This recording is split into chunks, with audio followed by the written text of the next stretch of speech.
சுவாமி நான் எனக்கு தாங்கவே இல்லை சுவாமி, ஊரை விடலாம் பார்க்குறேன், புருஷனும் இல்லை, விழுந்திருன்னு என்ன சொல்லப்பட்டேன்.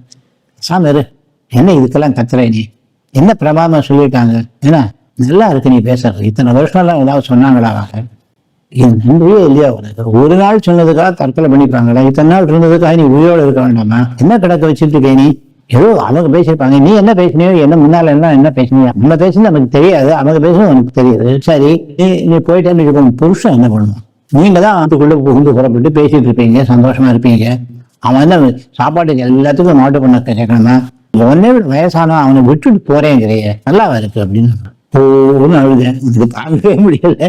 சரியா அழாத சாம்பரு, நீ கால் தான் சரியா இல்ல சரியாயிடும் அப்படின்னு சொல்லி விபூதியை வரவழைச்சு அவரே கொஞ்சம் காலை ஒசத்தி அந்த இதுல கம்ப்ளீட் அவரே தலையை விட்டு கம்ப்ளீட்டா வாய்க்கு போட்டு கொடுத்துட்டு விபூதியை சுற்றி பண்ணி வீட்டுக்கு போ, என்ன சொன்னாலும் கண்டுக்காத, எல்லாருக்கும் பிரியம் இருக்குது, பிரியம் இல்லைன்னா தப்பு எனக்கு படாத, தைரியமா வீட்டுக்கு வந்தா அவங்க எல்லாரும் ரொம்ப வெயிட்டிங், நான்லாம் வீட்டு அப்படியே ராஜோபச்சாரம் வந்ததும் எனக்கு உடம்பெல்லாம் சௌரியமாச்சு கொஞ்சம் கொஞ்சமா.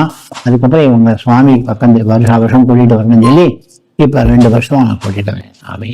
இது எனக்கு முதல்ல பார்த்ததும் பெரிய தாக்கத்தை ஏற்பட்டு